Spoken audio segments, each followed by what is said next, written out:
እንደዚህ አይነት ፊልሞችን ለመስራት ከ9 ሰዓታት በላይ ይፈጅብናል። ቪዲዮን ላይክ እና ቻናሉን ሰብስክራይብ ማድረግ ግን ለእናንተ የ1 ሰከንድ ስራ ነው። እኛን ስለሚያግዘን ግን ቪዲዮን ላይክ፣ ቻናሉን ሰብስክራይብ በማድረግ ፊልሙን እንጀምር። አረ ይበቃኛል፣ ኧረ ትለዩብኛላችሁ እኮ ቤተሰብ። አቤት አቤት አቤት አቤት አቤት አቤት አቤት አቤት አቤት አቤት ሪሊ ስፓርታከስ ፊልም ምችላለሁ እኮ እንዳስቁብኝ በሞቴ። ታሪካችን የሚጀምረው ሊ ጎክቾል የተባለ ታዳጊ ወጣትን እያሳየን ነው። ቤተሰቦቹ እጅግ የናጠጡ ሀብታሞች ናቸው። ምንም እንኳን ማየት የተሳነው ቢሆንም አካባቢው ላይ የሚፈጠረውን ነገር በሙሉ በማዳመጥ ብቻ መገንዘብ ይችላል። ይህም ማለት የቤታቸው ሰራተኞች ስለሱ መጥፎ ነገሮችን ሲያወሩና መጥፎ ነገሮችን ሲጠነስሱበት ማወቅ ይችላል። ለምሳሌ ያክል ትርፍራፊ ምግቦችን ለሱ ማቅረብና ውድ የሆኑ ሰዓቶችን ለመስረቅ ጥቂቶቹ ናቸው። እነዚህን ነገሮች እያደረጉ ሲይዛቸው በጣም ነው የሚናደደው። ምግቡን በሙሉ መሬት ላይ በመወርወር ሁለቱን ሰራተኞች እዛው ባሉበት ያባራቸዋል። በኋላ ላይ ንጹህ ምግብ በሚበሉበት ወቅት ማኖክ ሰሞኑን ብዙ ሰራተኞችን እያባረረ በመሆኑ ተወቅሰዋለች። በቀጣዩ ቀን ጎክቾል ጠበቃው የሆነውን ኦክቾን ዶልን የበለጠ እንዲጠነቀቅ ያስጠነቅቀዋል። ምክንያቱም ከተወሰኑ ወራቶች በኋላ እድሜው ከፍ ስለሚል የቤተሰቦቹን ንብረትና ገንዘብ በሙሉ መቆጣጠር ይችላል። በተመሳሳይ ግን ማኖክ ሁሉንም ውርሱን እንዳትወስድበት ይሰጋል። ጎክቾል የአይን ብርሃኑን ያጣው የቤተሰቦቹን ሕይወት በቀጠፈ የመኪና አደጋ ነበረ። ይሄ በመፈጠሩ ማኖክ በቀላሉ ንብረታቸውን ለመውረስ ያስችላታል። በቀጣዩ ቀን ጎክቾል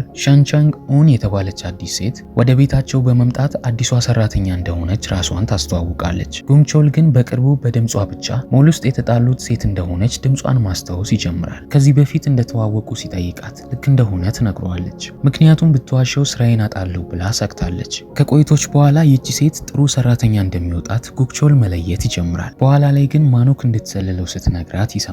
ከጅምሩም ስላስፈራው ቻንግዱልን ወዲያው ያባራታል። ቻንግዱል ግራ ተጋብታና በጣም ተናዳ ነበረ። ህይወቷ አሳዛኝ የሆነው ማየት ባለመቻሉ ሳይሆን ሰዎችን የሚያይበት አመለካከት እንደሆነ ትነግረዋለች። ይህንን ተናግራ እንደሄደችም ጎክቾል በጣም ይናደድና ጠረጴዛውን ራሱ ገፍትሮ ይጥለዋል። ማንም ሰው ደፍሮ እንደዚህ ተናግሮት አያውቅም። በነጋታው ኦክቼንግ ሪያንግ የተባለች ሴክሬታሪው ከካምፓኒው ትደውልለታለች። ማኖ የቤተሰባቸውን ሆስፒታል ልትሸጠው እንደሆነ ትነግረዋለች። በዚህም ጎክቾል ወዲያው ለጠበቃው ደውሎ ስለ ነገሩ ለማውራት ይሞክራል። ሾንግዶንግ ወደ ቤት እንደተመለሰ ግን ጥብቅናውን ለማኖክ እንደሚቆምላት ተናግሮ ይቆልፍበትና ከሆስፒታሉ ሽያጭ ያስቆመዋል። ጎክቾል ግን ተስፋ መቁረጥ አልፈለገም። በዚህም አንድ መቀስ አንስቶ በአንሶላዎቹ ገመድ ይሰራና በመስኮቱ በኩል ለማምለጥ ይሞክራል። ወደ አስፓልቱ በመሄድ የሚጭነው መኪና መፈለግ ይጀምራል። በሚያሳዝን ሁኔታ ማንም እያቆመለት ስላልነበር በጣም እየተጨነቀ ይመጣል። በዚህ መሃል ጆንግቹል በሞተር ሳይክሏ ትመጣለች። ጎክቾልን አስፓልቱ ላይ ቆሞ ስትመለከተው መኪና ማግኘት ቀላል እንዳልሆነ ትነግረዋለች። ጎክቾል ግን ምንም ማውራት ስላልፈለገ እንድትሄድለት ይነግራታል። ብዙም ሳይቆይ ወደ አስፓልቱ ጣልቃ በመግባት ለትንሽ ሊገጭ ይደርሳል። እንደ እድሉ ጆንግቹል ወደ ኋላ ተመልሳ ልትረዳው ትወስናለች። በሞተር ሳይክሏ ወደ ቤተሰቦቹ ድርጅት ትወስደዋለች። ሞተር ላይ ሲወጣ ዛሬ የመጀመሪያው ቀን በመሆኑ ጃንኩንን አጥብቆ ነበር የያዛት፣ ምክንያቱም እንዳይወድቅ በጣም ፈርቷል። በሌላ በኩል ማኖ ሆስፒታሉን ለመሸጥ ወረቀት ላይ ልትፈርም ተዘጋጅታለች። በዚህ መሃል ግን ጎክቾል በሩን በርግዶ ይገባል። ለሽያጩ የሱ ፍቃድ ስላልነበረበት ይሄ ህጋዊ እንዳልሆነ ይናገራል። ማኖክ በጣም ነበር የተናደደችው። በንግግሩ የተነሳም ገዢዎቹ ድርድሩን ጥለው ይወጣሉ። ጎክቾል በቀጣይ ማኖን ያፋጥጣታል። እናቱ ከመሞቷ በፊት የእሷን ስም ደጋግማ ትጠራ እንደነበር ይነግራታል። ይሄ ማኖክን ግራ ያጋባትና ቤተሰቦቹን እሷ እንደገደለች ለምን እንደሚጠረጥራት ትጠይቀዋለች። ማኖክ በኋላ ላይ ቅድም ስለተናገራት ነገር ማሰብ ማቆም አልቻለችም። ከቺሪያን የተወሰኑ መረጃዎችን በመሰብሰብ እውነተኛው የጎክቾል ወላጆች ገዳይ የገዛ ባሏ ባዮን ኢልጄ እንደሆነ ትደርስበታለች። በዚህ እውነታ በመደናገጥ ወደ ኢልጄ ቢሮ በመግባት በስልክ የጎክቾል ወላጆችን መኪና ወደ ገደል ውስጥ ስለመግፋት ሲያወራት ሰማዋለች። በዚህ ሰዓት ማኖ ባለቤቷ ምን እንዳደረገ ማመን አልቻለችም። በዚህም የአደጋውን ምርመራ በድጋሚ ለማስከፈት ትወስናለች። በዛ ሰዓት ኢልጄም የሷን ሴራ ድብና አድርጎ እንደሚያውቅ ይነግራታል። ከነዚህ መካከል አንዱ የጎክቾል እይታ በሕክምና ሊድን እንደሚችል የሚያረጋግጠውን የሕክምና ውጤት መደበቋን ነው። ከዛ ጊዜ ጀምሮ ማኖክ ባለቤቷን በጣም በመጠራጠሯ ቺሪያንን እንድትሰልለው ትነግራታለች። ከቅምጡ ጋር ሲገናኝ ያለውን ማስረጃ ነው የምትፈልገው።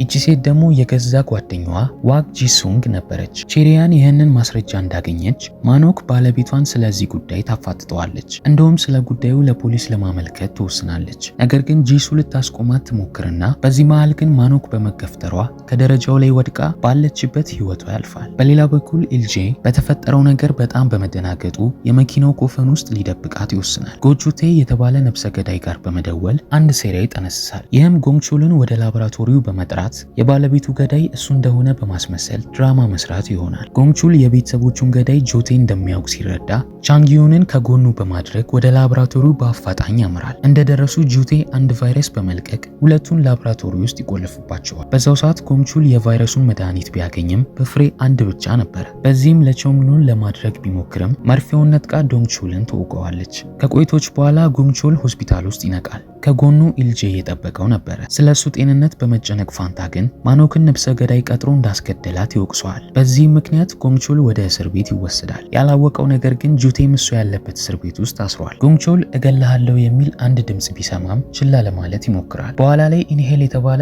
አንድ ሌላ ታሳሪ በጁቴ በተደጋጋሚ ይደበደባል። ይህም ታሳሪ ጁቴ ከግብረ አበሮቹ ጋር በኋላ ሊገሉት እንዳቀዱ ይነግረዋል። በዚህም ሱሃያንና ጎንግቹል አብረው በመሆን ጁቴን ወንጀል ሊያሰሩት ይወስናል። በእቅዳቸው መሰረት ቹንግሆል ጁቴ ወዳለበት መጸዳጃ ቤት ያመራና ሊያጠቃው እንደሆነ ማስመሰል ይጀምራል። በተመሳሳይ ሰዓት ሄዮ ጥበቃዎቹን በመጥራት ወንጀለኛውን እጅ ከፍንጅ ያስይዘዋል። ለዚህ ተግባሩም ጥበቃዎቹ አደንዛዥ የሆነ መድኃኒት ይሰጡታል። ራሱን ከሳተበት ሲነቃ ጁንሆንግን በጣም እየፈራው ይመጣል። ጤንነቱ እየተባባሰ በመምጣቱ ያኔ ላብራቶሪ ውስጥ እያለ ቫይረሱን እንደያዙ ይጠረጥራል። ለዚህ ቫይረስ ብቸኛውን መድኃኒት የወሰደው ጎንግቹል በመሆኑ እንዲያድነው ይማጽነዋል። ይህንን ተማጽኖ ሲያዳምጥ ጎንግቹል ሊረዳው ይወስናል። ነገር ግን አንድ ቅድመ ሁኔታ አለ። ጁቴን የሚያድነው ገዳይ እንዲመስል ያጠነሰሰበትን ሰው ከጠቆመው ብቻ እንደሆነ ይነግረዋል። ጎንግቹል አሁን ከዚህ ሁሉ ግድያ ጀርባ የገዛ አጎቱ እንዳለበት ይደርስበታል። በዚህም ከፓርክ እርዳታ ለመጠየቅ ይወስናል። የሱን ኬዝ የያዘው ፓርክ ሲሆን ለምርመራ ከእስር ቤት ወጥቶ ወደ ሆስፒታል በሚሄድበት ወቅት ለፓርክ ወንጀሉን ድጋሚ እንዲመረምረው ይጠይቀዋል። ባልጠበቀው ሁኔታ ግን ኢልጄ ለፓርክ ጉቦ በመስጠት ጎንግቹልን ወደ አይምሮ ሕክምና ማዕከል እንዲያስወስዱ ያዘዋል። በዚህ ወቅት ግን አስቀድሞ ጎንግቹል ይህንን ሁሉ ነገር በመስማቱ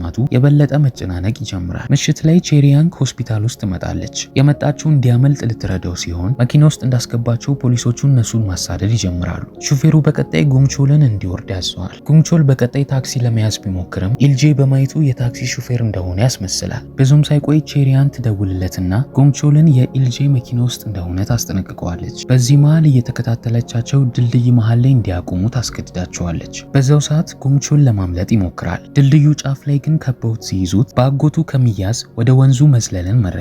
ተመልሶ መጥቶ እንደሚበቀለው ቃል ገብቶለት ወደ ወንዙ ይዘላል። በቀጣዩ ጠዋት ጎንግቹል የነቃው ቆሻሻ ውስጥ ሲሆን ከዛ ጊዜ ጀምሮ እንደ ጎዳና ተዳዳሪነት መኖር ይጀምራል። ከተወሰኑ ወራቶች በኋላ ከአንዲት ቆንጆ ልጅ ጋር ባቡር ጣቢያ ውስጥ ይጋጫል። በድምጿም ቼሪያን እንደሆነች ያስታውሳታል። ነገር ግን ችላ ብለው ጥላው ትሄዳለች። በኋላ ላይ ጎዳናው ላይ በተቀመጠበት ወቅት የሆነ ሕፃን ጎንግቹል በካርቶን የገነባውን ቤት ጉልበተኞች እንዳፈረሱበት ይነግረዋል። ከቆይቶች በኋላ ጎንግቹል ወደ ካርቶኑ ቤት በመሄድ ጉልበተኞቹን ለአይኑ ቀዶ ሕክምና ካስቀመጠው ገንዘብ እንዳይሰርቁት ሊያስቆማቸው ይሞክራል። ብዙም ሳይቆይ ፖሊሶቹ ይመጡና ጉልበተኞቹ አምልጠው ይሮጣሉ። በዚህ መሃል ቼሪዮን ትመጣና ጎንግቹልን ለቫይረስ መድኃኒት እንዲሰሩ እንዲያግዛት ትጠይቀዋለች። ምክንያቱም መድኃኒቱን ብቸኛው የተወጋው ሰው እሱ ብቻ ነበረ። በምላሹ አዲስ ማንነት ሰጥታው አዲስ ጥናት እንዲያደርግ ወደ አሜሪካ እንደምትልከው ቃል ትገባለታለች። በተጨማሪም ኢልጄን ለመበቀል እንደምታግዘው ትነግረዋለች። ይህንን የምታደርገውም ለአይኑ ቀዶ ሕክምናና ለፊቱ ቀዶ ሕክምና ገንዘብ በመክፈል ነበረ። ከቀዶ ሕክምናው በኋላ ጎንግቹል ማንነቱን ወደ ኬንግ ኪታን ይቀይራል። ለ5 ዓመት ጥናትም ወደ አሜሪካ ይሄዳል። በሌላ በኩል ዋንግ ጄማን የኢልጄ አማች የፓርላማቸው አንዱ አባል ሆኗል። ኢልጄ ደግሞ የዚህ ድርጅት ዋና ስራ አስኪያጅ ሆኗል። የድርጅቱ ባለቤት ግን ዶንግቹል ነበረ። ኢልጄ በሰዓቱ በነበረው የስራ ደረጃ ደስተኛ ባለመሆኑ የዶቾንግን ትክክለኛ ልጅ ማፈላለግ ይጀምራል። ዶጋን ውንን ካገኘው በኋላ በሚስጥር ወጣቱን ልጅ ማሳሳት ይጀምራል። አላማውም ቾንግ ላይ እንደ መሳሪያ መጠቀም ነው። በሌላ በኩል ቻንጊዩን በአሁኑ ስሟ ኦሱንዩን እዚሁ ድርጅት ውስጥ ስራ ለመቀጠር ትሞክራለች። በተመሳሳይ ሰዓት ሂታን በቼሪያን እገዛ ወደዚሁ ስራ ለማመልከት ይመጣና ሳያስበው ከሱዩን ጋር ይጋጫል። ሂታን ድምጿን እንደሰማ ቻንጊዩንን ያስታውሳታል። ስሟን በመቀየሯ ግን እንደተሳሳተ ትነግረዋለች። ብዙም ሳይቆይ የሱንዩን ጓደኛ ጋንሁ መጥቶ በአሁኑ ስሟ ሲጠራት ግራ ይጋባል። በኋላ ላይ ሶስቱም የወረቀቱን ፈተና አንድ ላይ መፈተን ይጀምራሉ። ሱንዩ ጥያቄዎቹ እንደከበዷት ግልጽ ነው። ጋንሁ ግን በቀላሉ ነበር ይመልሳቸው፣ ምክንያቱም ኢልጄ አስቀድሞ ጥያቄዎቹን ሰጥቶት ነበረ። በሌላ በኩል ኪታንም ፈተናውን በሚገባ ነበር የሰራው። እንደ አጋጣሚ ግን የመጀመሪያውን ዙር ሶስቱም ያልፋሉ። ወደዚህ ድርጅት ውስጥ አሸንፎ ማን እንደሚገባ ከመወሰኑ በፊት ግን ሁሉም ተወዳዳሪዎች ለስልጠና ወደ አንድ ሆቴል ውስጥ ዶርማቸውን መያዝ ነበረባቸው። ቦታ ቦታ ቦታቸውን ሁሉም ከያዙ በኋላ የሰራተኞቹ ዋና መራጭ የሆነው ቴክዋን ግማሾቻቸው እንደሚሰናበቱ አስቀድሞ ይነግራቸዋል። በቪዲዮ ኮል ሊያዋራቸው የገባው ቾል አንደኛ ለወጣው ተወዳዳሪያቸው ከፍተኛ ገንዘብ እንደሚሸልም ቃል ይገባል። ኪታን በሌላ በኩል በቀላሉ ለመበቀል የቢዝነስ ዲፓርትመንቱን እንዲቀላቀል ሼሪያን ትመክረዋለች። በቀጣይ የደረጃዎቹ ዝርዝር ሲወጡ ጋኑ ሁሌ የመጀመሪያውን ቦታ ይይዛል። ምክንያቱም ኢልጄ በየፈተናው አስቀድሞ መልሶቹን ይሰጠዋል። በኋላ ላይ ኪታን ሁለተኛ ደረጃውን በመያዝ ከኋላው መከታተል ይጀምራል።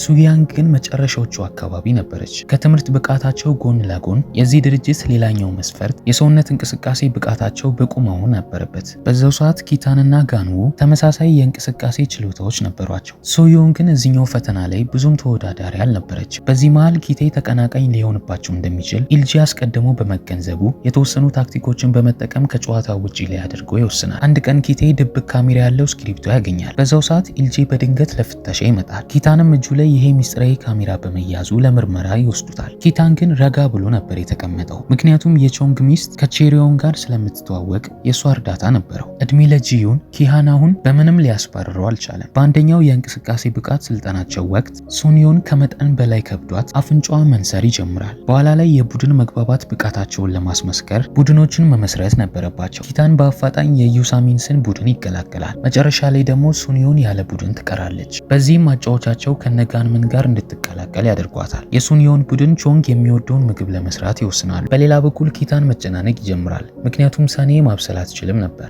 ያበሰሉት ምግብም በጣም ጥሩ አልነበረም። በሌላ በኩል የነጋኑ ምግብ ግን በጣም ጥሩ ሆኖ ዳኞቹን ያስደምማቸዋል። በነጋታው ጋኑ ኢልጄን በሚስጥር ያገኘውና ለቀጣዩ ፈተና መልስ ሊሰጠው ነበር የቀጠረው። ጋኑ ግን ባለው ችሎታ መወዳደር እንደሚፈልግ ይነግረዋል። እንደምንም ብሎ ግን ጋኑ የጥያቄዎቹን መልስ እንዲቀበል ያደርገውና በቀጣዩ ፈተና በድጋሚ የመጀመሪያውን ደረጃ መያዝ ቻለ። በሌላ በኩል ሱኒዮንም 10 ተወዳዳሪዎችን በመብለጥ ደረጃዋን የተወሰነ ታሻሽላለች። ኪታን በጋኑ የመጀመሪያ ደረጃ አለቅም ባይነቱ እሱን መጠራጠር ይጀምራል። ምክንያቱም ዶርም ውስጥ ከሌሎቹ ተወዳዳሪዎች ባነሰ የሚንቀሳቀስ ሰው ነበር። በኋላ ላይ የማርሻል አርት ፈተናቸው ጋር ይደርሱና ጋኑ በቀላሉ ያሸንፋል። በሌላ በኩል ሰንሜ ወንድ የሆነውን ተወዳዳሪዋን ታሸንፋለች። ነገር ግን ኪታን ከሱኒዮን ጋር የመፋለሚያው ሰዓት ሲደርስ ችሎታቸው እኩል እንደሆነ በማስመሰል እስከ መጨረሻው ድረስ ይፋለማሉ። ከልምምዳቸው በኋላ ሁሉም ወደ የዶርማቸው ይመለሳሉ። በዚህ መሃል ጋኑ ከኢልጄ ጋር ሲነጋገር በሚስጥር ኪታን ያዳምጠዋል። ካፌ ውስጥ እንዲገናኙ ሲሆን የነገረው ኪታን የኢልጄን ድምጽ በመስማቱ በጣም ይገረማል። በዚህም ጋኑን ለመከተል ይወስናል። ካፌ ውስጥ እንደተገናኙ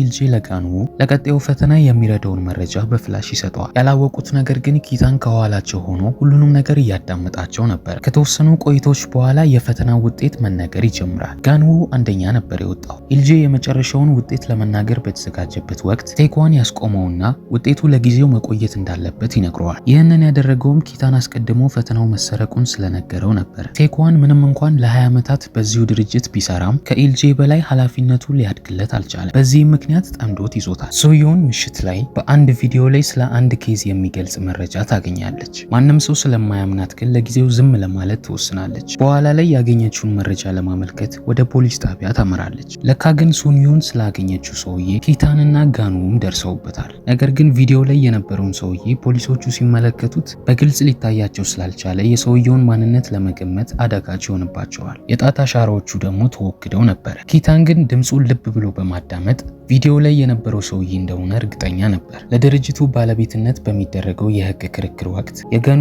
እቅድ በትክክል እየሰራለት አልነበረም። ፍርድ ቤቱ ከመጠናቀቁ በፊት ኪታን አንድ ምስክር ይዞ ይመጣል። የተቃራኒው ወገን ጠበቃ ግን ምስክሩ ሐሰተኛ እንደሆነ ይናገራል። ኪታን በወቅቱ ያገኘውን ምስክር እውነት እንደሆነ ለማሳመን የድምፅ ቅጂው ላይ የነበረውን ስልክ ቁጥር ኢልጄን አሁኑኑ እንዲደውልበት ያስተዋል። በሚያስገርም ሁኔታም የተቃራኒ ወገን ጠበቃው ስልኩ ይጠራል። ለካ ጠበቃ እውነታውን ለመደበቅ ወንጀል ሰርቷል። በዚህም ዶዶ ግሩፖች ኬዙን ያሸንፋሉ። በዛው ሰዓት የኪታን ውለታ እውቅና እንዲያገኝ ይረዳውና ከቾንግ ጋር ራሱ የመተዋወቅ እድሉን ያገኛል። በቀጣዩ ቀን ቴክዋን ሁሉንም የቦርድ አባላቶችን ይሰበስብና በመድኃኒት ምርቶቹ ክፍል አዲስ ችግር እንዳጋጠማቸው ይናገራል። ይህንንም ዜና ሚዲያዎቹ ሪፖርት አድርገውታል። በዚህም ምክንያት የዶዶ ግሩፕ ሼር መጠን በከፍተኛ ፍጥነት እየወረደ ይመጣል። ኢልጄ በቀጣይ ዋና ተጠርጣሪውን እንዳገኙት ይነግረዋል። ቾንግ ይህንን ዜና ከሰማ በኋላ በጣም ከመናደዱ የተነሳ የልብ ድካሙ ሊነሳበት ነበር። ስሙ ማይክል ቾንግ ሲሆን ቾንግ ኢልጄን ቴክዋንን እንዲያገኘውና ከሰልጣኞቹ መርጦ እርዳታ እንዲጠይቅ ይነግረዋል። የስብሰባ ክፍል ውስጥ ተወዳዳሪዎቹ ከማይክል ጋር ቀረቤታ ያላቸውን የመድኃኒት ፋብሪካ እንዲያጣሩ ስራ ይሰጣቸዋል። በቅርቡም ቻይና ላይ በሚደረግ ፓርቲ ላይ ተሳትፎ ያደርጋል ተብሎ ይታሰባል። በዛው ሰዓት ቴኳን ቡድኖቹን ለአራት ይከፋፍላቸዋል። ሱዩንና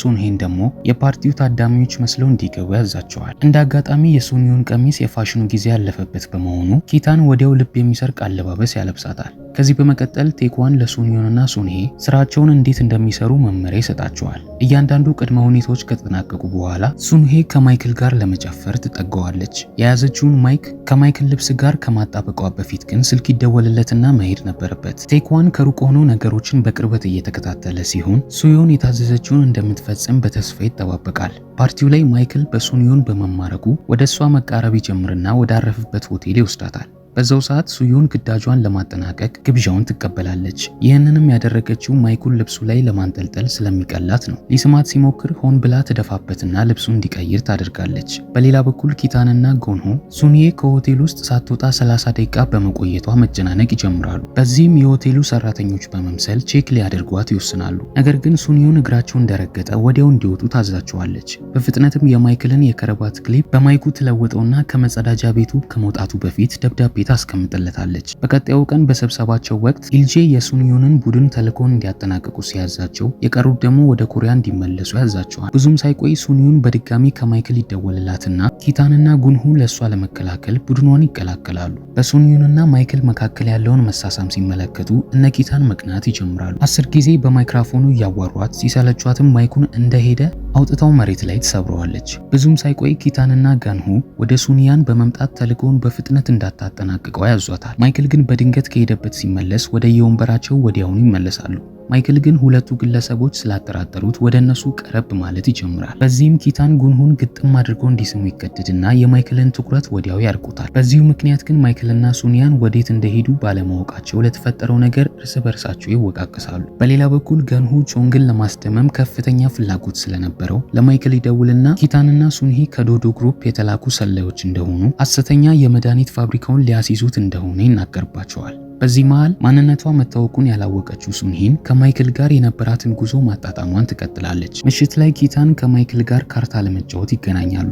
አንድ ብርጭቆ ሻምፔን እንደጠጣ ግን በድንገት ራሱን ይስታል። ራሱን ከሳተበት ሲነቃ ከአጠገቡ ውሸት ተናጋሪን ከሚለይ ማሽን ጋር ታስሮ ራሱን ያገኘዋል። ሱንዩን በሌላ በኩል ማንነቷ ከታወቀባት በኋላ ለራሷ ለመከላከል ትሞክራለች። በዛው ሰዓት ማይክል እውነት እንድትናገር የሚያደርገውን መድኃኒት እንዲወጉት ሰዎቹን ያዛቸዋል። ነገር ግን ኪታን መድኃኒቱን በመዋጋት ወደዚህ ተልዕኮ የገባው ተገዱ እንደሆነ ይናገራል። ከተለቀቀ በኋላ ኪታን ጋንሁንን ያፋጥጠዋል። ሱንሄ በሁለቱ መካከል ጸብ እንደተነሳ ስትመለከት መታ ትገላግላቸዋለች። ኪታን ግን በንዴት ጥሏቸው ይወጣል። በሌላ በኩል ጋንሁ ከማይክል ጋር ሳይጠበቅ ይገናኝና ከማይክል ሐሰተኛ መድኃኒት ፋብሪካ ውስጥ መድኃኒቶችን መግዛት እንደሚፈልግ ይነግረዋል። በዚህም ማይክል ወደ ፋብሪካው ወስዶ ሊያሳየው ይወስናል። ከማይክል ጋር ባለው ግንኙነት በመተማመኑ ጋንሁ ለኪታን እቅዱን ኢልጄ እንዳወጣው ይነግረዋል። አካባቢው ላይ እንደደረሱ ወጥመዱን እያዘጋጀለት የነበረው ማይክል ወዲያውኑ ለሰዎቹ ኢልጄንና ጋንሁን እንዲታሰሩ ያዛቸዋል። ኪታንን ግን ጫፉን እንዳይነኩት ያዛቸዋል። ምክንያቱም ከዚህ በፊት ወላጆቹን እንደገደሉበት አሳዛኝ ዜናውን ነግሮታል። በኋላ ላይ ኪታን ከማይክል ጋር አብሮ ለመስራትና ብቁ ያልሆኑ መድኃኒቶችን ለመሸጥ ይስማማል። ኪታን እንደሄደ የማይክል ሰራተኛ ኪታንን በዚህ ፍጥነት ማመን እንደሌለበት ይመክረዋል። ከዚህ በተጨማሪም የዶዶ ቡድኖች ላይ ቂም እንዳለበት ማንም ሰው ያውቃል። በዚህም ማይክል የኪታንን ታማኝነት ለመፈተን ይወስናል። ኪታን ኢልጄን ሲያገኘው ማይክል እየሰለላቸው እንደነበር አስቀድሞ በመገመቱ ኪታን ማንኛውም ጥርጣሬ ሊያስነሳ የሚችል ነገር ከመናገር ይቆጠባል። በዚህም ምክንያት ማይክል ኪታንን የእሱን ጎን እንደሚደግፍ እያመነ ይመጣል። ከተወሰኑ ጊዜያት በኋላ ማይክል ኪታንን ሁሉም ሐሰተኛ መድኃኒት ወደሚፈበረክበትና ወደሚከፋፈልበት መርከብ ይወስደዋል። ለሱንሂውን በመደወል ስለ ሐሰተኛው መድኃኒት ፋብሪካ አድራሻ ይነግራታል። ከፖሊሶቹ ጋር እንድትመጣ ነበር ይነገራት። በቀጣይ ኪታን አጋጣሚውን እንዳገኘ ምንም ጊዜ ሳያባክን እቅዳቸው ሰርቶ የማይክል ሰዎች ምንም ነገር ማድረግ አልቻሉ። በሌላ በኩል ኪታን ማይክል ላይ ሽጉጥ ደቅኖበት በአፋጣኝ ከዚህ እንዲያመልጥ ያዘዋል። ምክንያቱም በዚህ ሐሰተኛ የመድኃኒት ቢዝነስ ውስጥ ትክክለኛ ጠላት እንዳልሆነ ያውቃል። ይህ ቢሆንም ግን ማይክል በጣም ነበር የተናደደው። ተመልሶ እንደሚመጣ በመናገር ከአካባቢው ይሰወራል። በዛው ሰዓት የኪታን ስኬት ቾንግን ያስደስተውና ቃል በገባው መሰረት ጥሩ ተወዳዳሪ እንደሆነ በማስመስከሩ ሊሸልመው ይቀጥረዋል። ከዚህ በተጨማሪም ቾንግ ለኪታን ተጨማሪ ተልእኮችን መስጠት ይጀምራል። በሌላ በኩል ኢልጄ እና ገንሁ ኪታንን ተልእኮውን ያሳካዋል ብለው ባለመጠበቃቸው በጣም ነበር የተናደዱት። በሌላ በኩል አውሮፕላን ላይ የቾንግ ሴት ልጅ ዶ ሺንያንግ ዘና እያለች ነበር። ድንገት አውሮፕላኑ ተንቀጥቅጦ አንደኛዋ ሰራተኛ ሳታስበው የጥፍር ቀለሟን ታበላሽባታለች። ይህም ሺንያንግን በጣም ስላናደዳት ሙልጭ አድርጋ ትሰድባታለች። በሌላ በኩል ሺንያንግን እንዲቀበላት የተላከው ኪታን ከቼሪያን አዲስ መረጃ ይደርሰዋል። ይህም የቾንግ ልጅ ሰዎችን እንደምትንቅና እንደምታብጠለጥል ነበር። ይህንን መረጃ በመያዝ ኪታን ሺንያንግን ካረፈችበት ለመቀበል ወደ ኤርፖርቱ ያመራል። እንደተገናኙ ግን ሺንያንግ የመናቅ ባህሪዋን ትጨምራለች። ይህም ከዚህ በፊት በነበረው ህይወቱ ሰራተኞችን እሱም ያንቋሽሻቸው እንደነበር ትዝ ይለዋል። ሳያውቅ እንኳን አንድ ጥፋት ቢያጠፋ ወዲያው እንደሚባረር ብትነግረውም ኪታን ብዙም ግድ አልሰጠውም ነበር። ወዲያውኑ ሺንያንግን ውበቷን ለመጠበቅ ወደ ሴቶች የውበት ሳሎን ይወስዳታል። ኪታን ሊቆጣጠራት እየሞከረ እንደሆነ በመረዳቷ ግን በጣም ነበር የተናደደችው። በዚህም እንዲባረር ለማድረግ ወደ ቾንግ ትደውላለች። በሚያስገርም ሁኔታ ግን ቾንግ ኪታንን ይደግፈውና ልጁን እንዳለ የኪታንን ትዕዛዝ እንዲከተል ያዛታል። ኪታን በቀጣይ ይዟት ወደ ጸጉር ቤቱ ቪአይፒ ክፍል ይወስዳታል። በዚህም ሺንያንግ የኪታንን ትዕዛዝ ከማክበር በስተቀር ሌላ አማራጭ አልነበራትም። በቀጣይ ሱኒዩን የቪአይፒ ልብስ ክፍል ውስጥ ባለችበት ወቅት የተወሰኑ ልብሶች ቀልቧን ይስቧታል። በተመሳሳይ ወቅትም ሺንያንግ ወደዚሁ ክፍል ገብታ የተወሰኑ ልብሶችን መሞከር ትጀምራለች። ሱኒዩን በዚህ መሃል ስለ አንድ ነገር ልታስረዳት ብትሞክርም አልሰማ ስላለቻት ሱኒዩንን በጣም ያናድዳታል። ወዲያውም በብስጭት የሺንያንግን ጸጉር በመያዝ መልኳን ታበላሽባታለች። ከክፍሉ ከመውጣቷ በፊትም ማንንም ሰው እንዳትነክ ታስጠነቅቃታለች። ኪታን ከዚህ በመቀጠል ወደ ውስጥ ይገባና ሺንያንግ ጸጉሯ ተንጨባሮ ሲመለከታት ፈገግ ይላል። ጸጉሯን ያበላሸችባትን ሴት ፈልጎ እንዲያገኛት የምትፈልግ ከሆነ እየሳቀ ይጠይቃታል። ከዚህ በመቀጠል ሺንያንግ ሜካፓን ከጨረሰች በኋላ ኪታን ወላጆቿን እንድታገኛቸው ወደ ቤት ይዟት ይሄዳል። ቤተሰቦቿም የጠሯት ለትዳር ያዘጋጁላትን ወጣት ሊያስተዋውቋት ነበር። ወደ ቤት እንደደረሱ ግን ይህንን ጋብቻ ያልፈለገችው ሺንያንግ ድንገት የኪታንን እጅ ትይዘውና ፍቅረኛዋ እንደሆነ ለሁሉም ግልጽ ታደርግላቸዋለች። በዛው ሰዓት ኪታንን ጨምሮ ሁላቸውም ግራ ተጋብተው ነበረ። ለቾንግ በምልክት እውነት እንዳልሆነ ሊነግረው ይሞክራል። ሐሳቡን ገልጾ ሳይጨርስ ግን ሺንያንግ ኪታንን ትጎትተውና ትወስደዋለች። በልጇ ተግባር የተናደደችው ጂንሃን ሱሂያን ለተባለው ወጣት ልጅ ይቅርታ ጠይቀዋለች። ግራ በሚያጋባ ሁኔታ ግን ጂያንግ ቅድም ባሳየችው ጸባይ ሱሂያንን የበለጠ እንዲወዳት ያደርገዋል። ቀጥሎ ባለው ክፍል ውስጥ ሺያንግ ድንገት እጁን በመይዟ ኪታን በጣም ነበር የተናደደባት። የሺያንግ ወላጆች እየመጡ እንደሆነ ሲሰማ ጸባይዋ ትወና እንደነበር ለማሳየት አጥብቆ ያቅፋታል። በዚህ ምክንያት ወላጆቿ የመረጡላትን ወንድ ሳያስተዋውቋት ይቀራሉ ማለት ነው። በቀጣዩ ጠዋት ሁሉም የቢሮ ሰራተኞች የአለቃቸውን ልጅ ለመተዋወቅ ይመጣሉ። ሺያንግ የሱዩንን ፊት ታስታውሰውና ወደ አንድ ክፍል ትጠራታለች። ሱዩን ሺያንግን የቾንግ ልጅ እንደነበረች አላወቀችም ነበር። በዚህም ይቅርታ ከጠየቀቻት በኋላ እንደምትክሳት ቃል ትገባላታለች። ሺንያንግ ግን ይቅርታዋን ሳትቀበላት ሱዩንን ለማባረር ትወስናለች። ሱዩን ግን ሆስፒታል ውስጥ የነበረውን ታማሚ ታናሽ ወንድሟን ማሳከምና ማስተዳደር ስላለባት እንዳታባራት መማፀን ትጀምራለች። ኪታን ይህንን ሲሰማ በበፊት ህይወቱ የሆነ ሰው ሲለምኑ ያስታውሳል። በዚህም ለሺንያንግ ሱያንን እንዳያባራት ይጠይቅላታል። ሺያንግ ይህንን ከሰማች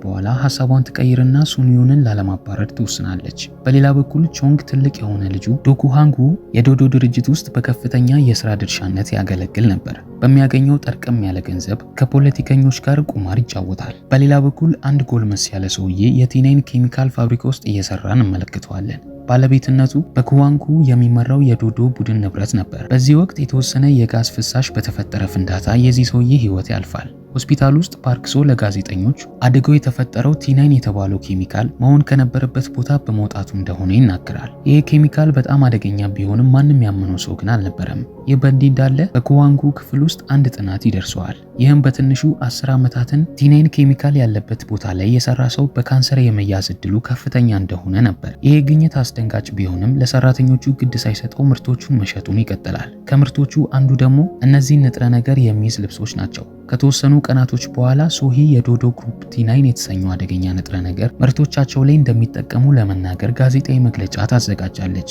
የእነሱን ምርቶች ለዓመታት ሲጠቀሙ የነበሩት ደንበኞቻቸውም በካንሰር እየተያዙ እንደመጡ የሚያሳየውን ጥናት ታስመለክታለች። በሌላ በኩል ከዳይሬክተሮቹ ጋር በሚገናኙበት ወቅት ዋንሁ ካንሰሩ የያዛቸው በኬሚካሉ ሳይሆን በራሳቸው በሽታ የመከላከል አቅማቸው አነስተኛ በመሆኑ እንደሆነ በድፍረት ይናገራል። ከስብሰባው በኋላ አንደኛው የኩዋንጉ የቅርብ ጓደኛ ስለ ድርጅቱ ለመናገር የራሱን ጋዜጣዊ መግለጫ ቢያዘጋጁ ጥሩ እንደሆነ ይነግረዋል። የሶሂ ጋዜጣዊ መግለጫ ብዙ አይኖች ወደ ድርጅታቸው ትኩረት እንዲያደርጉ ምክንያት በመሆኑ ኩዋንጉ በተራው ለማዘጋጀት በጣም ፈርቷል። ኢልጄ ከሩቅ ሆኖ የኩዋንን ፍርሃት ሲመለከተው በጣም ደስተኛ ይሆናል። በሌላ በኩል ኪታን የሱንሂን ጋዜጣዊ መግለጫ ከተመለከተ በኋላ ዝም ብቻ ማለት አልቻለም። ስለ ነገሩ ለማጣራት ይወስንና ከኮዋን ጋር እጅግ ቅንጡ በሆነ ሆቴል ውስጥ ለራት ግብዣ ይቀጣጠራል። ምግባቸውን በሚበሉበት ወቅት ይሄ የሆቴሉ የሚጠቀመው ማንኪያና ቢላ የነ ኮዋንጉ ምርት እንደሆነ ይነግረዋል። በዛው ሰዓት ኮዋንጉ በሰማው ነገር በመደናገጥ ምግቡን ይወረውረዋል። የኮዋንጉን አኳኋን በመመልከት ዜናው ላይ አደገኛ ንጥረ ነገሮችን ምርቶቹ ላይ እንደሚጠቀሙ የሰማው ወሬ እውነት እንደሆነ ያረጋግጣል። በዚህም ሊያጋልጣቸው ቆርጦ ይነሳል።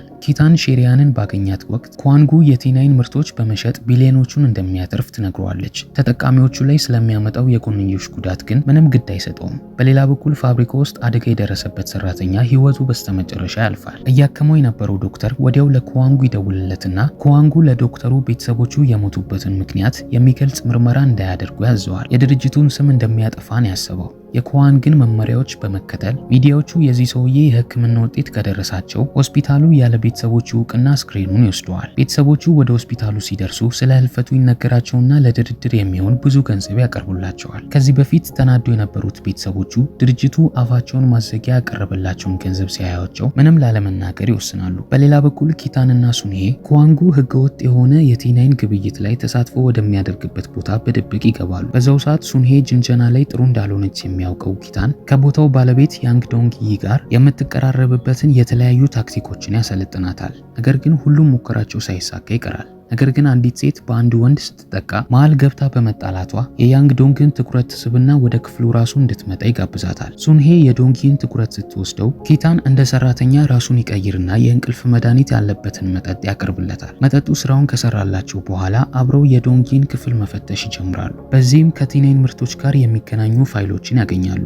በኋላ ላይ ኢልጄ የኪታንን ትክክለኛ ማንነት እየተጠራጠሩ ይመጣና በቀጥታ ሊጠይቀው ይወስናል። ትክክለኛ ማንነቱን ማሳወቅ ያልፈለገው ኪታን ርዕሱን ይቀይረውና የቲናይ ንጥረ ነገር አስከፊነት የያዘ መረጃ ያሳየዋል። ይህንን መረጃ እንደሰማ ኢልጄ ኪታንን በትንሹም ቢሆን እያመኑ ይመጣል። በቀጣይ ጓደኝነቱን ለማሳየት ኢልጄ ኪታንን አብረው እንዲበሉ ይጋብዘውና እንደ ስጦታነት እጅግ ቅንጡ የሆነ ሰዓት ይሰጠዋል። ነገር ግን ስብሰባው ልክ እንደተጠናቀቀ ኢልጄ ላይ ቂም የነበረበት ኪታን ወዲያውኑ ሰዓቱን ያወድመዋል። በሌላ በኩል ከዶዶ ግሩፖች ጋር ስሙ የተነሳው የቲናይን ምርቶች ተጨማሪ የሚዲያዎችንና የህዝብ ትኩረትን ያገኛል። ኮዋንጉም ሊያስሩት የመጡትን ሰዎች ሲመለከት መጨናነቅ ይጀምራል። በዚህም ሰዎችን ሆን ብለው እንዲያዘገዩዋቸው በማድረግ ከቲናይን ጋር የተያያዙትን መረጃዎች በሙሉ ለማጥፋት ይሞክራል። ኮዋንጉን መረጃዎቹን አቃጥሏቸው እንደጨረሰ ቢሮ ውስጥ ሰዎቹ ይደርሱና ምንም ነገር እንዳልተፈጠረ ለማስመሰል ይሞክራል። በቀጣዩ ቀን ዶንጊ ከኪታን ጋር ጉዞ ላይ በነበረበት ወቅት የቲናይን የወንጀል ምርመራ የሆነ ነገሩ ልክ እንዳልሆነ መጠራጠር ይጀምራል። በዛው ሰዓት ሁሉንም እውነታ ከተሸፈነበት መግለጽ የሚችለው ኢልጄ ብቻ እንደሆነ ያስተውላል። በዚህም ሰዎቹን ኢልጄን አስረው እንዲያሰቃዩት ያዛቸዋል። ዶንጊና ኪታን በቀጣይ ኢልጄን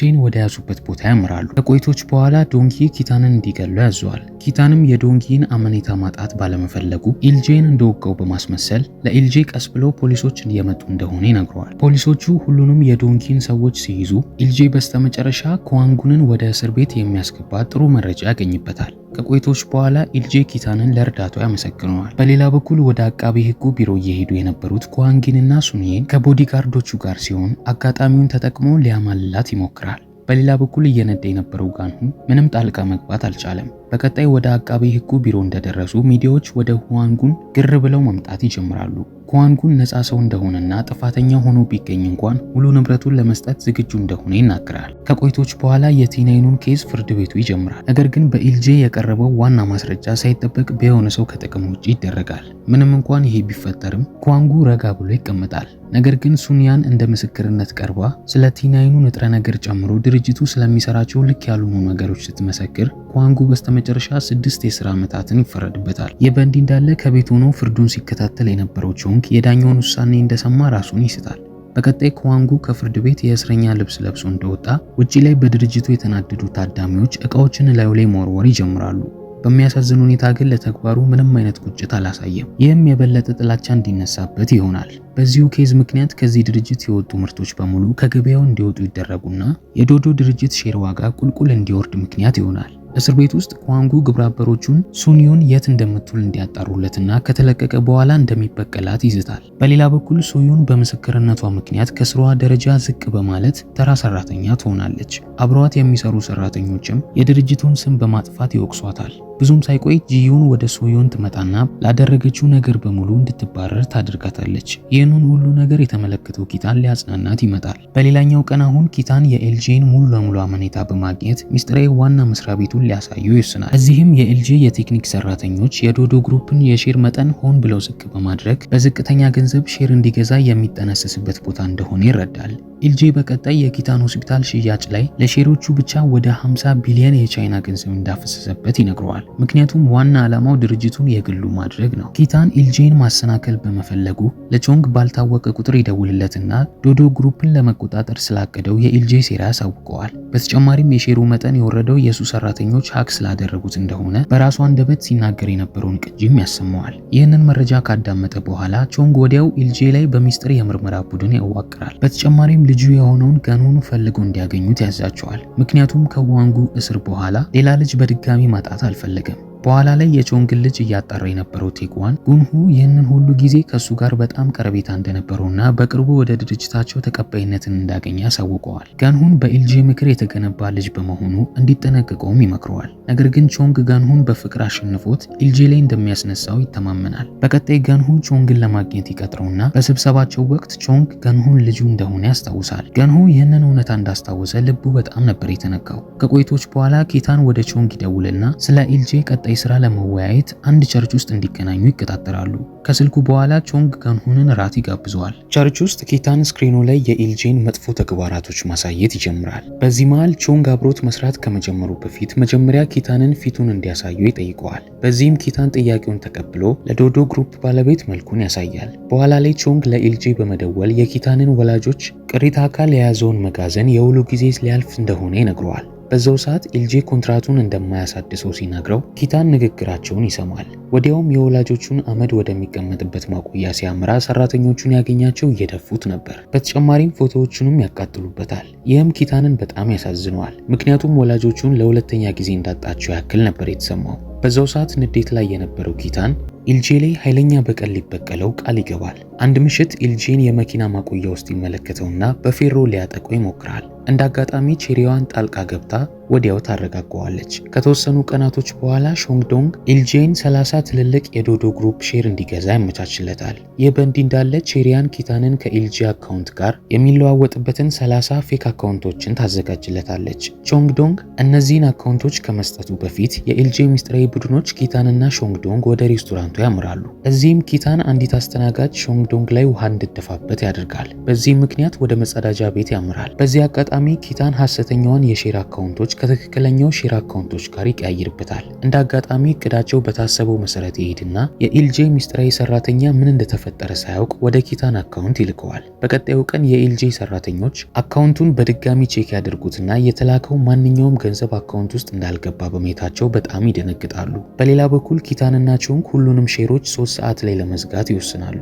ይህም ኤልጄን ያስደነግጠዋል። ምክንያቱም ዶዶ ግሩፕን ሊገዛበት ያሰበው ገንዘብ ባልታወቀ ምክንያት ተሰውሯል። በቀጣይ አብሮት የነበረውን ኪታንን ለሾንግዶንግ እንዲደውል ያዘዋል። የሾንግዶንግ ስልክ ግን እየሰራለት አልነበረም። በዚህም ኪታን ቾንግዶንግ ከድቶት ሊሆን እንደሚችል ይጠራጠራል። ነገር ግን ቾንግዶንግ ባልታወቁ ሰዎች በመታገቱ ነበር የተሰወረው። በዛው ሰዓት ኤልጄ የሚያደርገው ነገር ስለጠፋው የተወሰነ ብር ለመጠየቅ ወደ ጄሞን ይደውላል። ጄሞን ግን ቾንግ አስቀድሞ ጉቦ ስለሰጠው ኤልጄን መርዳት እንደማይችል ይነግረዋል። ኤልጄ አሁን አማራጮቹ በሙሉ በማለቃቸው የራሱን ገንዘብ መጠቀም ነበረበት። ይህ በእንዲህ እንዳለ ስለ እቅዱ አስቀድሞ የሰማው ኪታን ወዲያው ለቼሪያን በመደወል ኤልጄንና እሱን የሚጎዳ አደጋ ለማድረስ እቅድ እንዲያወጡ ይነግራታል። ይህ የሚሆነው ደግሞ ኤልጄ ገንዘቡን በሙሉ በእጁ ከያዘ በኋላ ይሆናል። የዶዶ ግሩፕ ሼር ለመግዛት ኤልጄን ማደናቀፊያ እቅዳቸው ይሄ ነበረ። በተመሳሳይ ሰዓት ቼሪያን እቅዱን ትሰማና አደጋው የከፋ ሊሆን እንደሚችል ጭንቀቷን ትገልጽለታለች። ኪታን ግን ትኩረቱ በሙሉ ኤልጄ ላይ ስለሚያደርገው በቀል በመሆኑ ይህ አልታየውም ነበረ።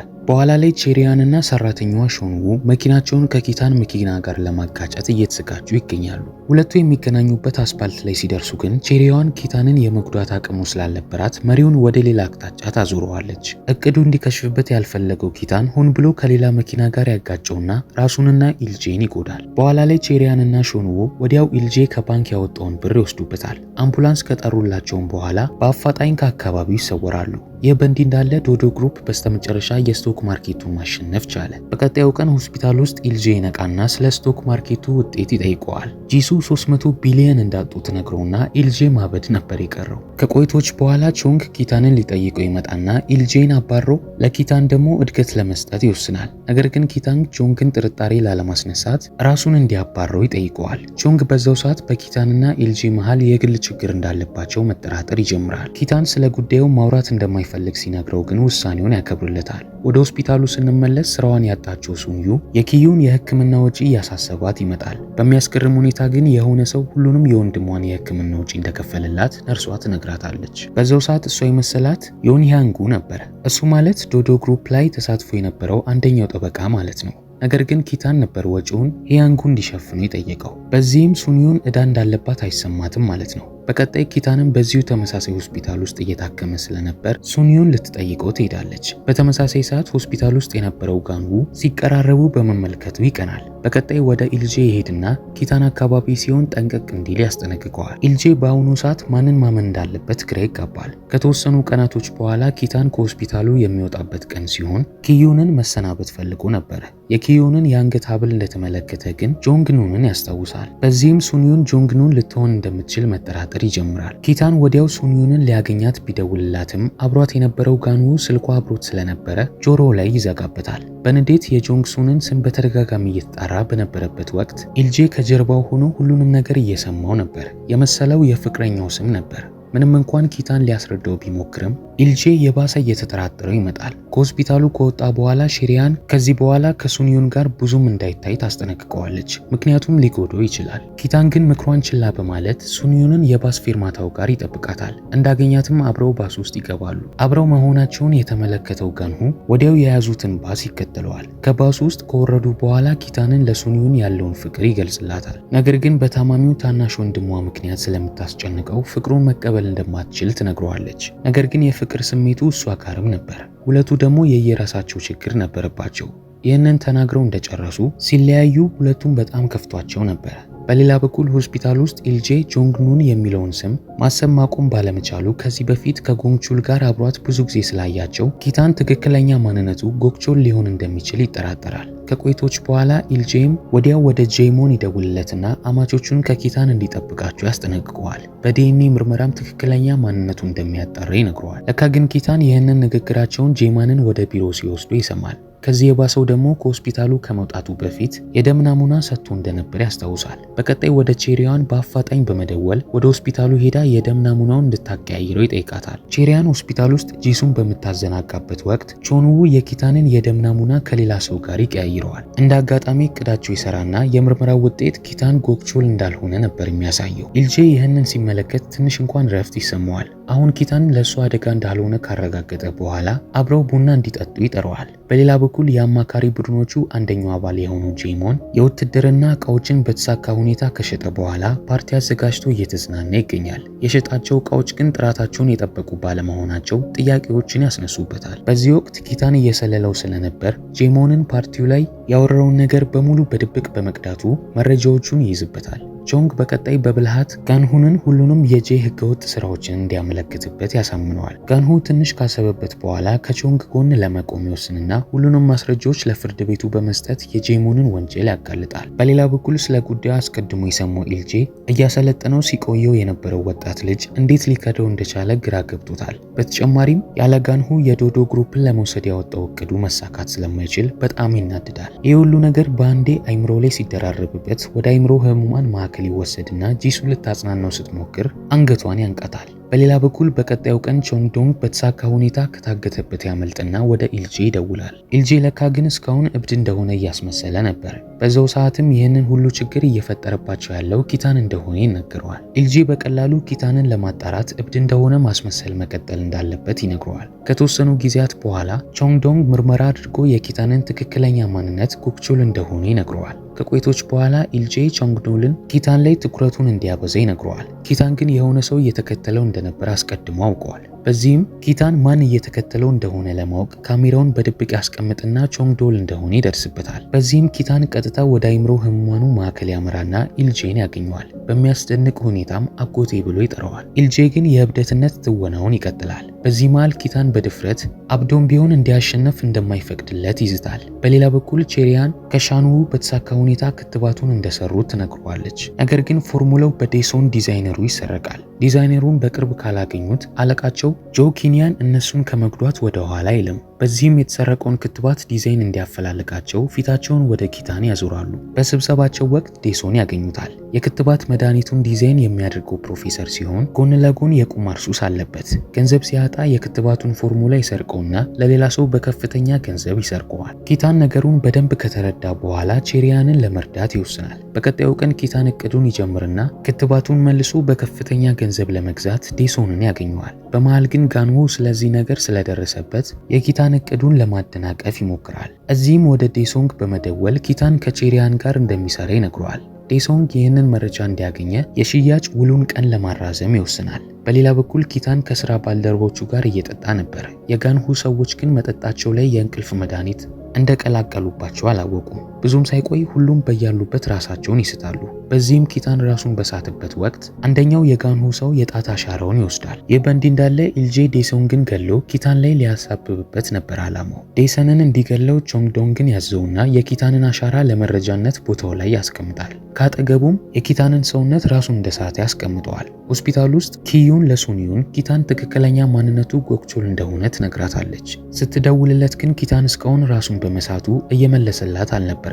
በቀጣይ ሱንዩን በአካል ልታገኘው ትወስናለች። ኪታን ራሱን ከሳተበት ሲነቃ ዴሶንን በደም ተሸፍኖ በማየቱ ይደነግጣል። ብዙም ሳይቆይ ጥበቃዎች ወደ ክፍሉ ሲገቡ ኪታን በደም የተሸፈነ መፍቻ በእጁ ይዞ ያገኙታል። ኪታን የተፈጠረውን ነገር ለማስረዳት ቢሞክርም እንደ ዕድሉ ዴሰን ከጉዳቱ እየነቃ ይመጣል። ቢሆንም ግን ኪታን ለጥቃቱ ዋና ተጠርጣሪ ተደርጎ ይታሰራል። ከህንፃው ውጪ ሱንዩን ኪታንን በካቴና ታስሮ ስታየው ማመን አልቻለችም። በዚህ መሃል ጋንዉ ይመጣና ኪታን የሆነ ሰው እንደገደለ ይናገርበታል። ሱንዩን ግን እያመነችው አልነበረም። በተመሳሳይ ሰዓት ኪታን ልክ እንዳልሆኑ ይናገራል። ፖሊሶቹ ግን አልሰማ ብለውት ሲወስዱት ሱንዩን ተስፋ እንዳይቆርጥ ታበረታተዋለች። በሌላ በኩል ኢልጄ የኪታንን ህይወት የበለጠ ሊያበላሽበት ይነሳል። ከኳንጉ ጋር ይገናኙና ለእስሩ ምክንያት ተጠያቂው ኪታን እንደሆነ በውሸት ይነግረዋል። ዓላማው ኪታንንና ኳንጉን እዛው እስር ቤት ውስጥ ባሉበት እንዲገዳደሉ ማድረግ ነው። በታቀደው መሰረትም ኪታን የታሰረው ከኳንጉ በነበረበት ማረፊያ ክፍል ውስጥ ይሆናል። ከተወሰኑ ቀናቶች በኋላ ኢልጄ ኪታንን ወደ እስር ቤት ሄዶ ወላጆቹን የገደላቸው ኳንጉ እንደሆነ ነግሮት ኪታንንም እንዲገለው ነበር ፍላጎቱ።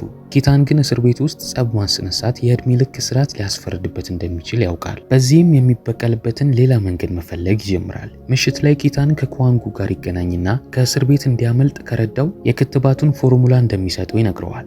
ኳንጉም ወዲያው ነበር ያመነው። በተመሳሳይ ሰዓት ሁሉም ሰው ጠበቃ ብቻ እንደሆነ የሚያውቀው ያንጉ ለካ የኮሪያ ሚስጥራዊ ምርመራ ተቋም ዋና ስራ አስኪያጅ ነበር። አንደኛው አባሉን ሶንሄን ከእስር ቤት ኪታንን እንዲያስመልጠውና የክትባቱን ፎርሙላ እንድትቀበለው ያዛታል። በእቅዳቸው መሰረት ሶንሄ ኪታን ላይ የምግብ መመረዝ እንዲኖርበት ታደርግና ወደ ሆስፒታል በአፋጣኝ እንዲወሰድ ታደርገዋለች። በመንገዳቸው ላይ ሶንሄ አምቡላንሳቸውን ታስቆመውና ኪታንን ታግተዋለች። በቀጣይ ኪታን ሲነቃ ሶንሄ የኮሪያ ሚስጥራዊ ምርመራ ተቋም አባል መሆኗን በማወቁ በጣም ይደነግጣል። ስለ ክትባቱ ዲዛይን ስትጠይቀው ኪታን እሱ ጋር ሳይሆን ኢልጄ እንደወሰደው ሐቁን ይነግራታል። በሚያሳዝን ሁኔታ ግን ሶንሄ አላመነችውም ነበር። በሌላ በኩል ኪሪያን የቼሪያን አለቃ ስለ ክትባቱ ለመጠየቅ ኪታንን ካለበት ይዘውት እንዲመጡ ይነግራታል። ቼሪያን የአለቃዋን ትዕዛዝ እምቢ ማለት ባለመቻሏ ኪታንን ታግቶና ወደ አለቃዋ ኪሪያን ታመጣዋለች። ኪታን በተደጋጋሚ ክትባቱ የት እንዳለ እንደማያውቅ ቢነግረውም ኪሪያን በንዴት ኪታንን እንድታሰቃየው ቼሪያንን ያዛታል። ቼሪያንም ትዕዛዙን በመቀበል ስትወቀው ኪታን ህመሙን ቻል ያደርገዋል። ኪታን ምን ያክል ጠንካራ እንደሆነ ኪሪያን ሲመለከት በትንሹም እያከበረው ይመጣል። ከቆይቶች በኋላ ኪታንና ሶንሄ ለማምለጥ ይሞክራሉ።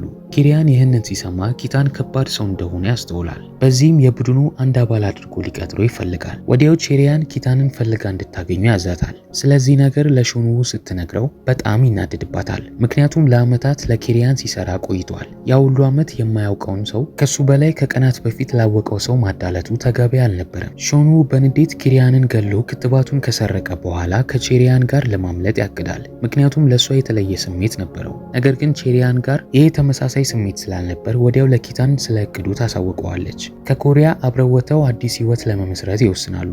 ከቆይቶች በኋላ ቼሪያን ለኪታን ያላትን ፍቅር ትገልጽለታለች። ኪታን ግን የፍቅር ጥያቄውን ሳይቀበላት ይቀራል። ይህ በእንዲህ እንዳለ ሆስፒታል ውስጥ ሂዩን አይምሮ ትንሽ ቢነካም ጥሩ የፎቶግራፍ ማስታወስ ችሎታው ነበረው። ከቆይቶች በኋላ ሂያንጉ ከሱንዩን ጋር የክትባቱን ዲዛይን ለማስታወስ ኪዩንን እርዳታ ይጠይቁታል። በኪዩን እገዛ የክትባቱን ስዕላዊ ምስል ማግኘት ችለው ሱንዩን ፎቶ አንስቶት ለኪታን ይልክለታል። ከቆይቶች በኋላ ኪዩን የክትባቱን ዲዛይን ወረቀት ወደ አውሮፕላን ቀይሮት ሲጫወትበት ቾንግዶንግ እና ሳንሄ እዛው ሆስፒታል ውስጥ በመሆናቸው ያገኙታል። ዲዛይኑ የማይሆን ሰው እጅ ላይ እንዳይገባ በመስጋታቸው ኪዩንን ልብ ቀጥ የሚያደርግ መርፌ በመውጋት ህይወቱ እንዲያልፍ ያደርጉታል። በሌላ በኩል ታናሽ ወንድሟን ያጣቸው ሱንዩን ልቧ በጣም ነበር የተሰበረው። ኢልጄ ግን በሚስጥር ደስተኛ ነበር። ለኪዩን ሞት ጸጸት የተሰማው ኪታን ተደብቆ ከመቅረት ውጪ ምንም አማራጭ አልነበረውም። ከተወሰኑ ጊዜያት በኋላ ኪታን ቼሪያንን ያገኛትና ከኬሪያን ጋር እንድታገናኘው እንድትረዳው ይጠይቃታል። ምክንያቱም ያገኘውን የክትባት ዲዛይን ሊሰጠው ይፈልጋል።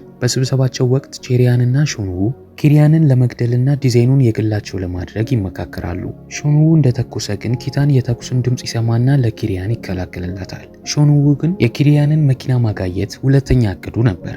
ቼሪያን ግን ኪታንን ማጣት ባለመፈለጓ ታስቆመዋለች። ሪሞቱን ከተቀበለችው በኋላ አረቃ ተወረውረውና ኪሪያንን ከመኪናው እንዲርቅ ታስጠነቅቀዋለች። በዛው ሰዓት የኪሪያን መኪና እንደፈነዳ ሁለቱም ኪሪያንና ኪታን በህይወት ይተርፋሉ።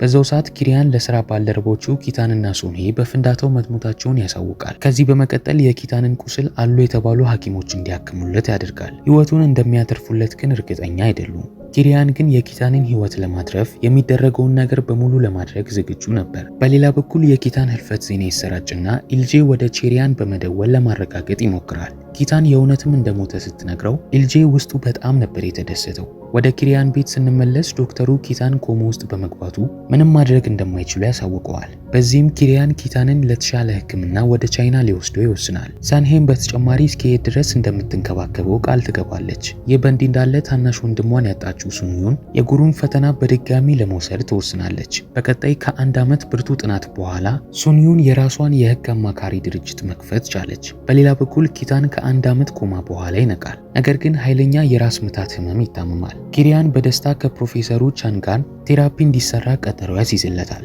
እዚህ ጋር ግን አንድ ነገር ይፈጠራል። ቼሪያን በሚስጥር ፕሮፌሰሩን ታገኘውና ሁሉንም የሱንዩንን ትውስታ በሙሉ እንድታጠፋለት ጠይቀዋለች። ከቴራፒው በኋላ የኪታን የጤና ሁኔታ እየተሻሻለ ይመጣና ኪሪያንን ስለተንከባከበው ያመሰግነዋል። ኪሪያን በቀጣይ ኪታንን ልጁ እንዲሆን ይጠይቀዋል። ኪታንን በደስታ ይቀበለዋል። በባህላዊ ባነጓቸው መሰረትም የአባትና ልጅ ግንኙነታቸው ይጸናል። ኪታን አሁን ከአዲሶቹ ቤተሰቦቹ ጋር በመሆን ኢልጄን ለመጋፈጥ የበለጠ ድፍረት ይሰማዋል። በሌላ በኩል ከእስር ቤት የወጣው ኳንጉ ቴኳንን ወዲያው ያባርረዋል። ቴኳን ህይወቱን ለመግፋት በነበረችው የተወሰነች ብር ዶሮ የሚሸጥበት ሬስቶራንት ይከፍታል። የጀመረው ስራ ግን ሳይጠበቅ ይከስርና ጭራሽ ብዙ ውዝፍ ዕዳ ውስጥ ይገባል። ኳንጉም ደብድቦትና ተሳልቁበት ሲሄድ ቴኳን ሊበቀለው ይወስናል። ለካ ከዚሁ ድርጅት የተባረረው ሊሱታክም አነስ ያለች ቢዝነስ ከፍቶ አልፎ አልፎ ጭንቀት ላይ የነበረውን ቴኳንን ያገኘዋል። ወደ ኮሪያ ተመልሶ የመጣው ኪታን ስለ ቴኳንና ሱታክ ደህንነት ይሰማል። ኢልጄን ለመጣልም አብሮት እንዲሰሩ ጥያቄ ሊያቀርብላቸው ይወስናል። ቼሪያን በቀጣይ ቴኳንና ሱታክን አግኝታ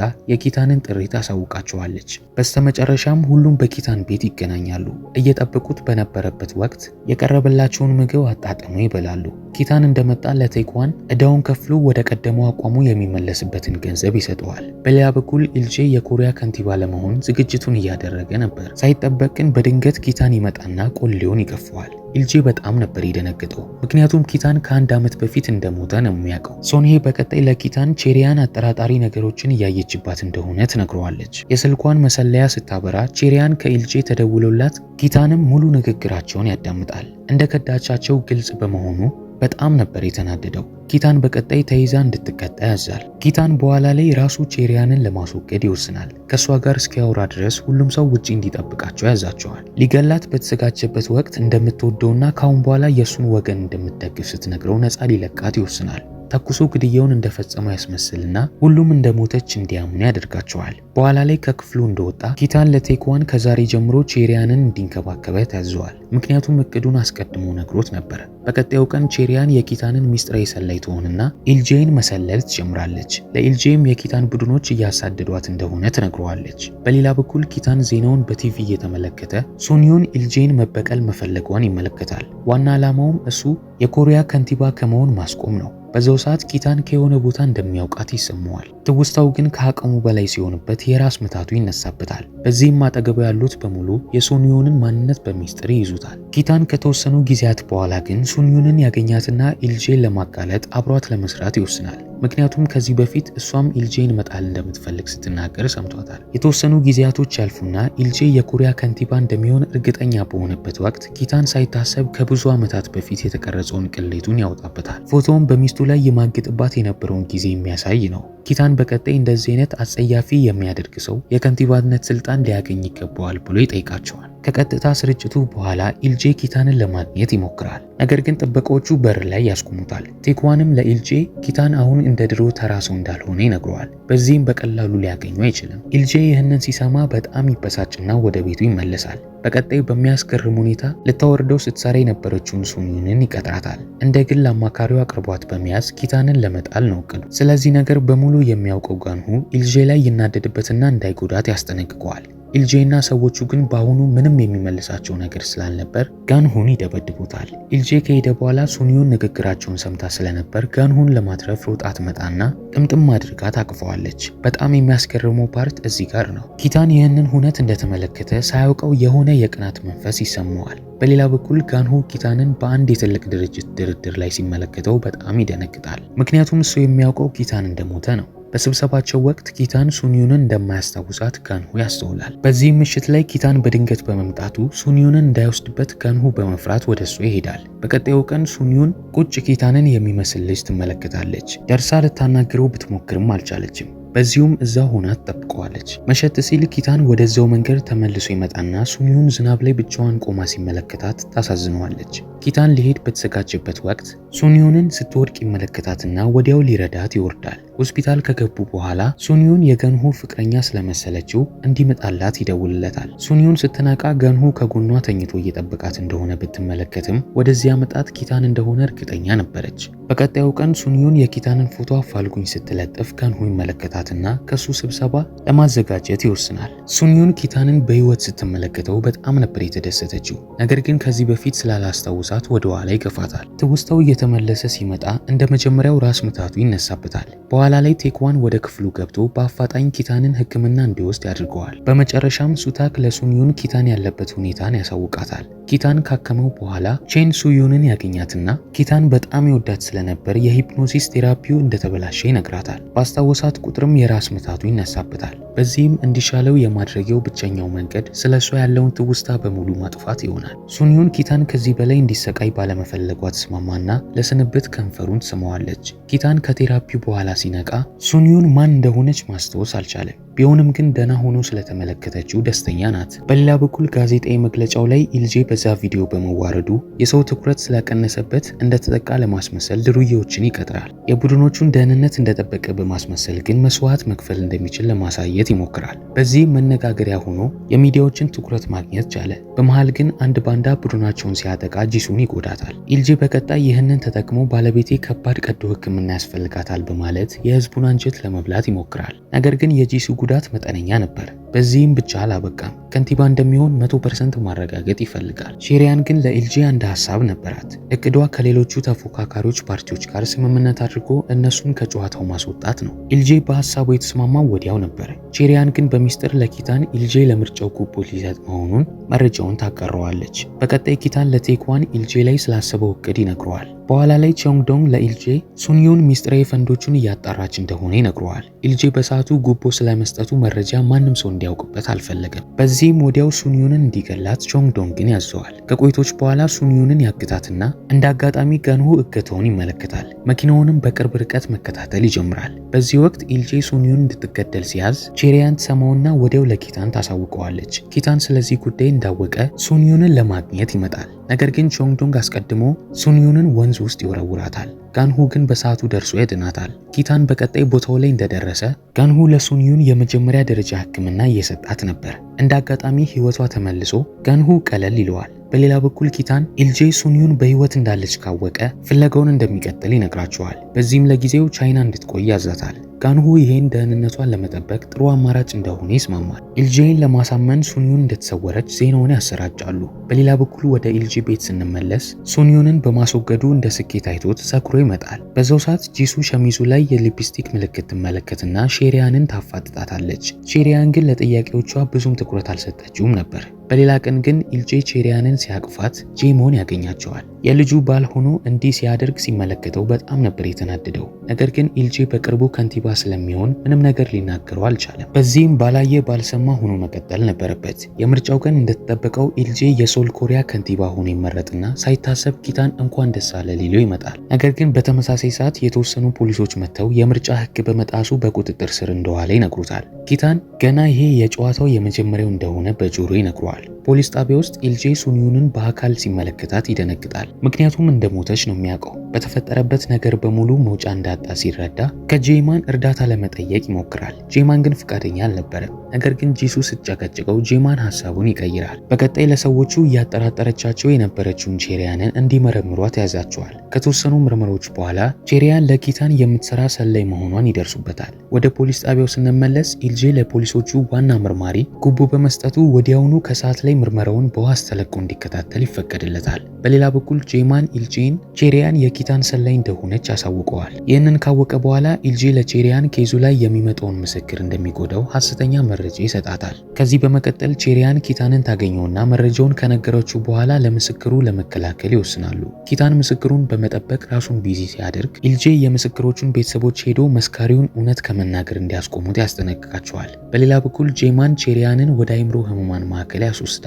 በዚህም የኢልጄ የፍርድ ቤት ቀጠሮ ላይ መመስከር አትችልም ማለት ነው። በዚህ እቅዱም ኢልጄ በመጀመሪያው ዙር ቀጠሮ ፍርዱን ያሸንፋል። በዚህ መሃል ኪታን ቼሪያንን በምንም ሊያገኛት አልቻለም። ችግር ላይ እንደሆነችም እርግጠኛ ነበር። ኢልጄ ወደ ቼሪያን በመሄድ ፍርዱን ለማሸነፍ ኪታንን ስላሳሰተችለት በጣም ያመሰግናታል። ኢልጄ እንደሄደ ቼሪያን ራሷን ለመፍታት ትሞክራለች። በኋላ ግን ሁለተኛው የፍርድ አሰጣጥ ሂደቱ ይጀምራል። ልክ ኢልጄ እንዳሸነፈ የሚነገርበትን ውሳኔ በሚጠባበቅበት ወቅት ኪታን ከሼሪያን ጋር በድንገት ይመጣል። እንደገባችም ምስክርነቷን ስትሰጥ ጋንሁም የኢልጄ ሰዎች ሱንዩንን እንዴት እንዳገቷት የሚያሳይ የደህንነት ካሜራ ቅጂ ያሳያቸዋል። በተሰበሰበው ምስክርነትና መረጃ መሰረት ፍርድ ቤቱ ኢልጄን ጥፋተኛ ሆኖ ያገኘውና 5 ዓመት እንዲታሰር ይፈረድበታል። የተወሰኑ ጊዜያት አልፉና ኪታን እንደ እስር ቤቱ ጥበቃ በመምሰል ወደ ኢልጄ ይገባና እስር ቤት ቅዠት እንደሆነ ይነግረዋል። እስር ቤት ውስጥ ኢልጄ ሁሌ ከሌሎች እስረኞች ቀድሞ ምግባቸውን በመቀበል ያሰቃያቸው ነበር። ሌሎቹ እስረኞች ተቃውሞ ማሰማት ሲጀምሩ አብሯቸው ታስሮ የነበረው ቾንግዶን ለኢልጄ ተደርቦ የሚቃወመውን ሰው በሙሉ ይደበድባቸዋል። በቀጣዩ ቀን ጋንሁ ኢልጄን እስር ቤት ውስጥ ያገኘውና ሕይወቱን ሊያበላሸው የሚችል ብዙ ተጨማሪ መረጃዎች እንዳሉ ይነግረዋል። ጋንሁ ያቀረበው ድርድር የኢልጄን ድርጅት በዝቅተኛ ብር መግዛት ሲሆን ከስብሰባው በኋላ ኢልጄ በጣም ከመናደዱ የተነሳ አብሮት የታሰሩትን ታራሚዎቹን ይደበድባል። በሌላኛው ቀን ቾንግዶንግ ጥበቆቹ በተጠራበት ወቅት ኢልጄ ብቻውን ይቀርና አብሮት የታሰሩት ታራሚዎች ደና አድርገው ይቀጠቅጡታል። በቀጣይ ጂሱና ጄሞን ኢልጄን እስር ቤት ውስጥ ሊጠይቁት ይመጡና ጄማን አማቹን በዚህ ደረጃ በመመልከቱ በጣም ያዝናል። በኋላ ላይ ጋንሁ ስላቀረበለት ድርድር ውጤት ለመስማት ተመልሶ ቢመጣም ኢልጄ ድርጅቱን ለመሸጥ ፈቃደኛ ሳይሆን ይቀራል።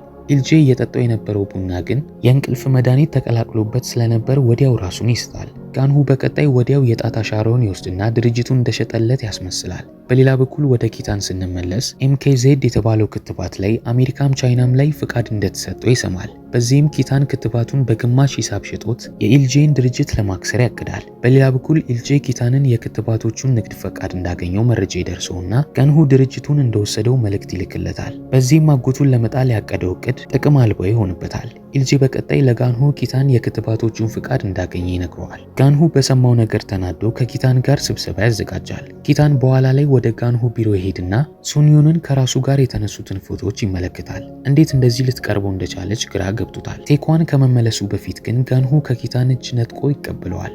በቅርቡ ሊጋቡ በመሆኑ ምንም ጣልቃ እንዳይገባ ያስጠነቅቀዋል። ምሽት ላይ ጋንሁ ሱንዩንን እንድታቅፈው በመፈለጉ ሆን ብሎ በጋንግስተሮች ይደበድባል። እቅዱም እንዳሰበው ተሳክቶ እያዘነችለት ትመጣለች። በሌላ በኩል ኪታን ወደ ቤቱ ተመልሶ ከሱንዩን ጋር አብረው ስለተነሱት ፎቶ ካይምሮ መውጣት አልቻለም። ሱታክ በስተመጨረሻ የሱንዩን ታናሽ ወንድም ከዚህ በፊት እንዲያሸንፍ ቢረዳውም ኢልጄ ግን እንዳስገደለው እውነታውን ይነግረዋል። በተጨማሪም ሱንዩን ኢልጄን እንዲበቀለው በጣም እንዳገዘችው ይነግረዋል። ምንም እንኳን ሱታክ ስለ ሱንዩን የተወሰኑ የተወሰኑ ነገሮችን ቢነግረውም በሁለቱ መካከል የፍቅር ስሜት እንደነበር ግን አልነገረውም። የጥፋተኝነት ስሜት ተሰምቶት የኪዩን መቃብር ጋር ይሄዳል። በዛው ሰዓት ኪዩን ከሱ ጋር የሚመሳሰል ሀብል እንዳደረገ ፎቶ ላይ ይመለከታል። ይህም ኪታንን የበለጠ እንዲጠራጠር ያደርገውና የሱና የሱንዩን ግንኙነት ከጓደኞችን በላይ እንደነበሩ መጠራጠር ይጀምራል። በሌላ በኩል ተጎድቶ የነበረው ጋንሁ በሱንዩን ወደ ሆስፒታል ይወሰዳል። ለሱ በተወሰነ መልኩ በመጨናነቋ ደስ ብሎታል። ነገር ግን ሱንዩን ስትሄድ ስልኳን የጋንሁ መሳቢያ ላይ ረስተው ነበር። ብዙም ሳይቆይ ኪታን ይደውልላታል። ነገር ግን ያነሳው ጋንሁ ሲሆን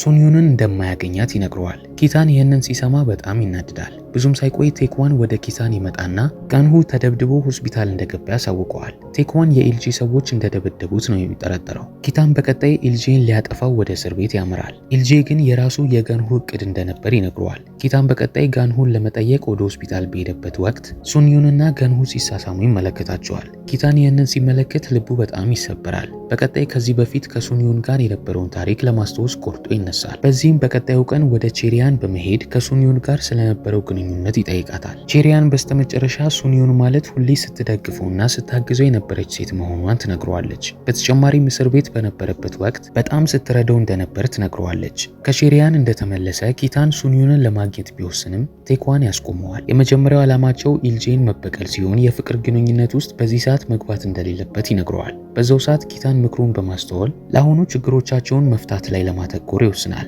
በሌላ በኩል ያለ ኪታን እውቅና ጋንሁ ኪታንን ለማስወገድ ኢልጄን አብሮት እንዲሰራ ይጠይቀዋል። ያለ ሱንዩን እውቅና በሚስጥር ሁሉንም የወንጀሎቻቸውን ማስረጃ አንድ ባንድ ያጠፉታል። በዚህም ኢልጄ ጥፋተኛ ሆኖ ባለመገኘቱ ለተጨማሪ ምርመራ ተለዋጭ ቀጠሮ ይሰጠዋል። ከችሎቱ በኋላ ኪታን ለሱንዩን ኢልጄ ለጥፋተኝነቱ ተመጣጣኝ ፍርድ ካላገኘ ኢልጄ ለቅጣቱ ራሱ ኃላፊነት እንደሚወስድ ይነግራታል። በሌላ በኩል ቾንግ ለዳይሜንሻው ሕክምና እየተደረገለት ሲሆን የጋንሁ አባት ለመኖር 6 ወር ብቻ እንደቀሩ ይነግረዋል። ጋንሁ በቀጣይ የአባቱን ህመም ምክንያት በማድረግ የሱንዩንን ትኩረት ለመውሰድ ይሞክርና እንደታገበው ይጠይቃታል። በሚያስገርም ሁኔታ እጮኛው ለመሆን ትስማማለች። በሌላ በኩል ጋንሁ ከአባቱ ጋር የሚመሳሰል ጽሑፍ በመፈለግ ሁሉንም የአባቱን ውርስ የግሉ ለማድረግ ያሲራል። ይህ በእንዲህ እንዳለ የኢልጄና የቼሪያንን መማገጥ ለጂሱ ይልክላታል። ቪዲዮን ከተመለከተች በኋላ ጂሱ ኢልጄን ታፋጥጠውና በጥፊ ትመታዋለች። ኢልጄ የሚሰጠው ምክንያት በማጣቱ ጂሱ ጥላው ትሄዳለች።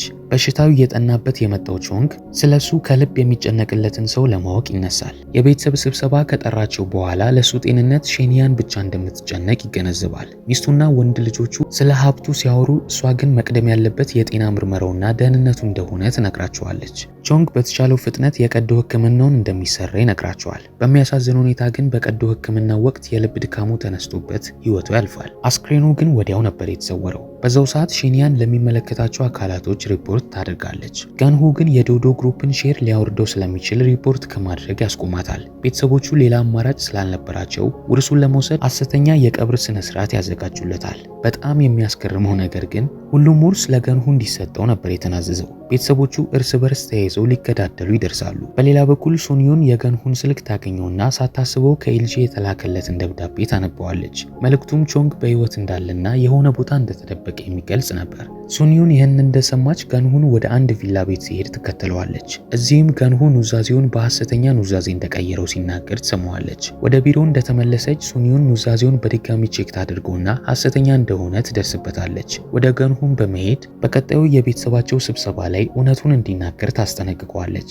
እንደሄደች ግን ጋንሁ የሰጠችው ማስረጃ በሙሉ ያጠፋዋል። በኋላ ላይ በቤተሰቦቻቸው ስብሰባ ወቅት ሱንዩን ቾንግን ይዘው እንደመጣች ሲመለከቱ በህይወት በመኖሩ በጣም ይደነግጣሉ። ሱንዩን ጋንሁ እውነታውን እንዲናገር የነገረችውን ባለመተግበሩ ተናዳበት የጋብቻ ቀለበቷን አውልቃ ሰጥተው ጥላው ትሄዳለች። በሌላ በኩል ሱንዩን ቲቪ ላይ በመቅረብ ኢልጄ የኪታንን ወላጆች እንደገደለ የሚያረጋግጥ መረጃ ላመጣ ሰው ከፍተኛ የገንዘብ ሽልማት እንዳዘጋጀች ትናገራለች። ኢልጄ ሱንዩንን ለመጉዳት ቢሞክርም ጋንሁ ሊከላከልላት በመሃል በመግባት ተተኩሶበት ይጎዳል። ሱንዩን በፍጥነት ወደ ጋንሁ በመሄድ ስላተረፋት ደስተኛ እንደሆነ ነግሯት ህይወቱ እዛው ያልፋል። በሌላ በኩል ፖሊሶቹ በስተመጨረሻ ኢልጄን ይይዙትና እስከዛሬ ድረስ ለፈጸማቸው ግድያዎች በቂ ማስረጃ በማግኘታቸው በስተመጨረሻ የሞት ፍርድ ይፈረድበታል። የኢልጄ ኬዝ በስተመጨረሻ እንደተዘጋ ሱንዩን ወደ አዲስ ከተማ ለመሄድ ትወስናለች። ከ2 ዓመታት በኋላ ኪታን የዶዶ ግሩፕ አሁን ሙሉ ለሙሉ ባለቤት በመሆን ቴክዋንን ዋና ስራ አስፈጻሚው አድርጎት ይሾመዋል። ከተወሰኑ ጊዜያት በፊት ጊታን ባጋጠመው ኮማ ምክንያት ግን እይታው ሙሉ ለሙሉ ይጠፋል። ጊታን አሁን የሚኖረው በወጣትነቱ ጊዜ ማየት ተስኖት እንደሚኖረው ይሆናል። አንድ ቀን ሱንዩን ወደ ኮሪያ ተመልሳ ትመጣና እሱ ሳያውቀው በሚስጥር ሰራተኛው ትሆናለች። በመጨረሻ ጊታን የአይምሮ ጉዳቱን ለመታከም ለቀዶ ሕክምናው ይዘጋጃል። ወደ ቀዶ ሕክምናው ክፍል ከመግባቱ በፊት ይህንን ሁሉ ጊዜ ሱንዩን ሰራተኛው እንደነበረች እንደሚያውቅ ይነግራታል። ሱንዩን ይህንን ስትሰማ እጁን ትይዝና ደህና እንደሚሆን ተስፋ እንደምታደርግ ትነግረዋለች። ፊልሙም እዚህ ጋር ያበቃል።